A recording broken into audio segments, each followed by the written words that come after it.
Hi guys, நாங்கள் இங்கே பார்க்க போகிறது டேட்டாபேஸ் மேனேஜ்மெண்ட் சிஸ்டம். அதாவது டேட்டாபேஸ்னா என்ன, டேட்டாபேஸ் வந்து மேனேஜ் பண்ணுறதுக்கு என்னென்ன சாஃப்ட்வேர்ஸ் யூஸ் பண்ணுற, அதே போல் டேட்டாபேஸில் கீ ஃபியூச்சர் என்ன, டேட்டாபேஸ் மேனேஜ்மெண்ட காம்போனன்ட்ஸ் என்ன, டேட்டாபேஸ் மேனேஜ்மெண்ட மாடல்ஸ் என்னென்ன இருக்குது, அதே மாதிரி டேட்டாபேஸ் மேனேஜ்மெண்ட் அப்படின்னு சொல்கிறது அட்வான்டேஜ் என்ன, டிஸ்அட்வான்டேஜ் என்ன, இது எல்லாத்தையும் இன்றைக்கி நாங்கள் பார்க்க போகிறோம். ஓகே, ஃபர்ஸ்ட் டேட்டாபேஸ்னால் என்ன? What is database? Uncle? Explain database.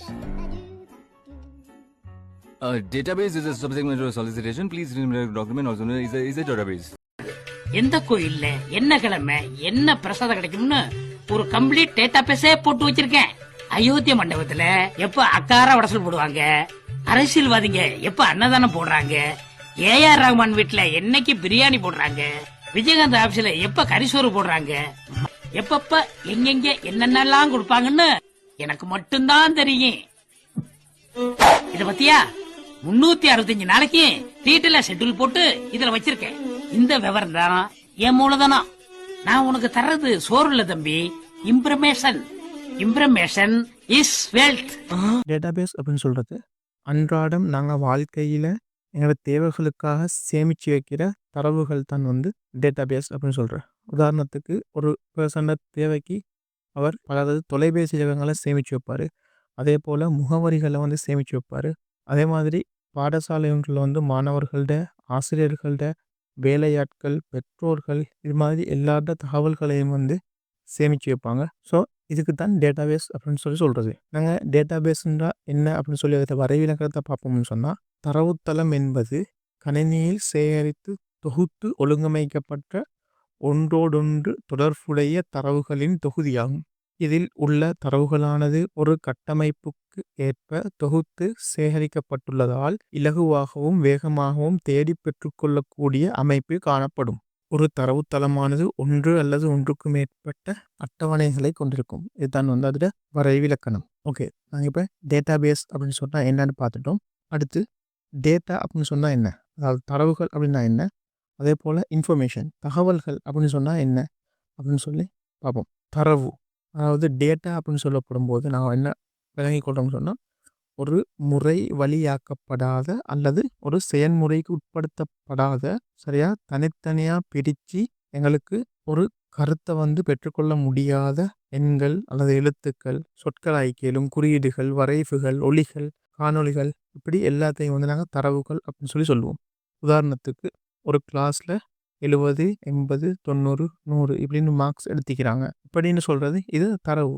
எந்த பாடத்துலன்னு சொல்லலை, யார் எடுத்தன்னு சொல்லலை, எங்கே எடுத்தன்னு சொல்லலை, இது போல் விஷயங்கள் தரவு அப்படின்னு சொல்லி சொல்கிறோம். அடுத்தது இன்ஃபர்மேஷன், அதாவது தகவல் அப்படின்னு சொன்னால் ஒரு பயனருக்கு தேவையான வகையில் தரவுகளை வந்து முறைவலுப்படுத்தி இல்லாட்டி ஒரு செயல்முறைக்கு உட்படுத்தி அதை கருத்து எடுக்கக்கூடியவாறு நாங்கள் பெற்றுக்கொள்கிற ஒரு தீர்வு தான் தகவல்கள் அப்படின்னு சொல்கிறோம். உதாரணமாக சொல்ல போனால் நிமலன் 25, அகிலன் 54, அதே போல் குமார் 78 இப்படி குறிப்பிட்டு சொல்கிறதால அதில் வந்து நாங்கள் தெளிவான ஒரு விளக்கத்தை பெற்றோம். அதனால் அது தகவல் ஆகும். அதே போல் ஒரு மாணவர் பெயரோட என்ன சப்ஜெக்ட்னு சொல்லி அவருக்கு பக்கத்தில் அந்த மார்க்ஸை நாங்கள் குறிப்பிடுறது மூலம் வந்து அதையும் நாங்கள் தகவல் அப்படின்னு சொல்லி சொல்கிறோம். அதே போல் எல்லா மார்க்ஸையும் கூட்டி அதிலிருந்து சராசரியாக பெற்றுக்கொண்டா அதையும் நாங்கள் என்ன செய்கிறோம், தகவல் அப்படின்னு சொல்கிறோம். எங்களுக்கு அதிலிருந்து பிரயோசனமான ஒரு கருத்தை எடுக்கலுமாகிக்குது. அதனால் அதுதான் தகவல். ஓகே, நாங்கள் இப்போ டேட்டாபேஸ் மேனேஜ்மெண்ட் சிஸ்டம் அப்படின்னு சொன்னால் என்னென்னு பார்ப்போம். டேட்டாபேஸ் மேனேஜ்மெண்ட் சிஸ்டம் அப்படின்னு சொல்கிறது கிளைண்ட்டுக்கும் டேட்டாபேஸுக்கும்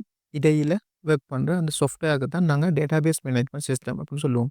அந்த சாஃப்ட்வேர் என்னென்னலாம் செய்யும்னு சொன்னால், எங்களுக்கு தரவுகளை வந்து டேட்டாஸை டிஃபைன் பண்ணுறதுக்கு, அதே போல் க்ரியேட் பண்ணுறதுக்கு, அதே மாதிரி மேனேஜ் பண்ண, அடுத்தது நாங்கள் கையாளுறதுக்கு, மேனிப்புலேட் பண்ணுறதுக்கு உதவி செய்யுது. இது எங்களுக்கும் டேட்டாபேஸுக்கும் இடையில் ஒரு இன்டர்ஃபேஸாக ஒர்க் பண்ணுது. மேலும் இந்த டேட்டாபேஸ் அப்படின்னு சொல்கிறது டேட்டாஸ் வந்து நாங்கள் ஒருமுகைப்படுத்த, அதே மாதிரி ஒழுங்குபடுத்துறதுக்கும் மேலும் பாதுகாக்கிறதுக்கு, அதே போல் திறம்பட அதை அணுகிறதுக்கு, எனக்கு தேவையான டைமில் டேட்டாஸை பெற்றுக்கொள்கிறதுக்கு, அதே மாதிரி தேவையான இடத்துல டேட்டாஸை அப்டேட் பண்ணுறதுக்கு, இது மாதிரி விஷயங்களுக்கு பயன்படும். அதுக்கு உதாரணமான சாஃப்ட்வேர்ஸை வந்து நாங்கள் MySQL, Oracle, Microsoft SQL server, இது போல் நிறைய சாஃப்ட்வேர்ஸை வந்து பார்த்துக்கொள்ள அடுத்தது key feature of database management system. Database management சிஸ்டத்தில் வந்து முக்கியமான அம்சங்கள் என்னென்ன? ஒன்று டேட்டா ஆர்கனைசேஷன், அதாவது தரவுகளை வந்து நாங்கள் ஒழுங்குமுறைப்படி பேணுறது. அதேபடி எளிதான முறையில் அணுகுவதற்கும் அதை எளிதாக திருப்ப பெற்றுக்கொள்வதற்கும் இலகுவான மாதிரி நாங்கள் எங்களோட தரவுகளை வந்து ஒரு முறையாக சேமிக்கிறது தான் சொல்கிறேன் டேட்டா ஆர்கனைசேஷன் அப்படின்னு சொல்லி.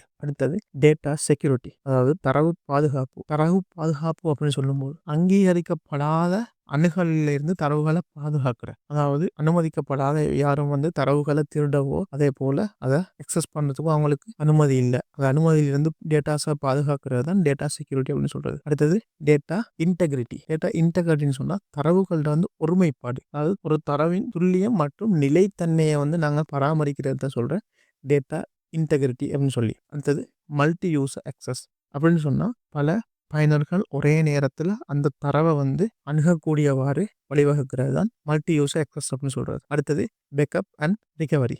பேக்கப் அண்ட் ரிகவரி அப்படின்னு சொல்லும்போது எந்த சூழ்நிலையிலையும் எந்த ஒரு அசம்பாவிதத்தாலையும் தரவுகள் இல்லாமல் போகிறதும் தரவுகள் வந்து அழிந்து போகிறதுலேருந்தும் பாதுகாக்கிறதோடு அதை எங்களுக்கு தேவையான டைமில் மீட்டெடுக்கக்கூடியவாறும் பேணி பாதுகாக்கிறது தான் பேக்கப் அண்ட் ரிகவரி அப்படின்னு சொல்கிறது.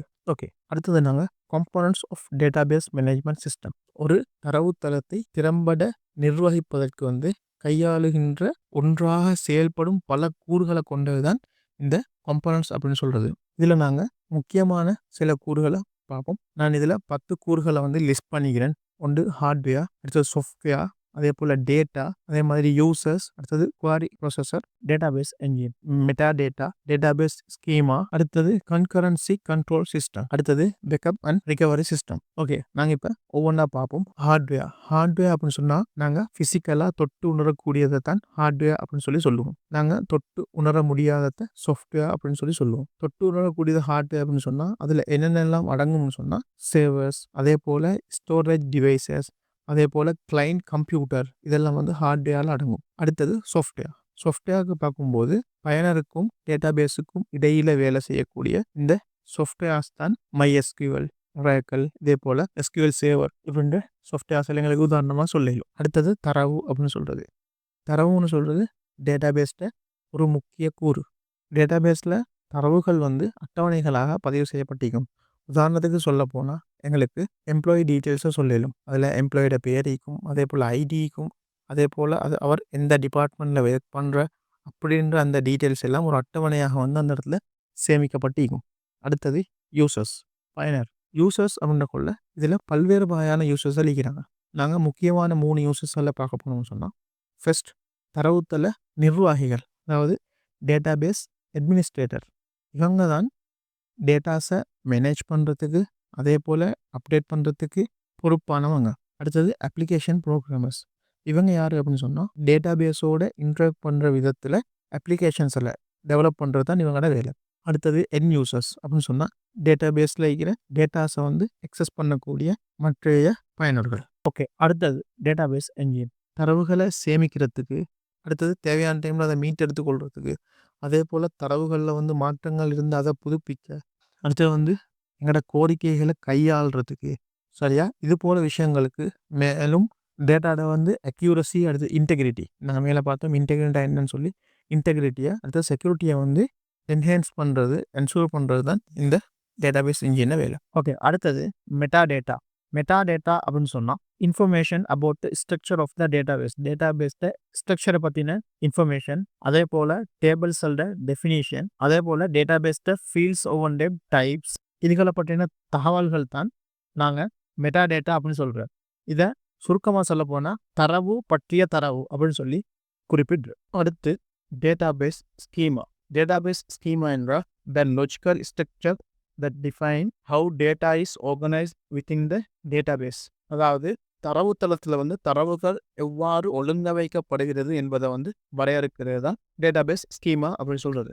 அடுத்தது கன்கரன்சி கண்ட்ரோல் சிஸ்டம் அப்படின்னு சொன்னால் முரண்பாடுகள் அல்லது தரவு முரண்பாடுகள் இல்லாமல் வந்து பல பயனர்களை ஒரே நேரத்தில் வந்து தரவுகளை அணுகிறதுக்கு முடியுமாகிறத வந்து உறுதிப்படுத்துகிறது தான் இந்த கன்கரன்சி கண்ட்ரோல் சிஸ்டம் அப்படின்னு சொல்கிறது.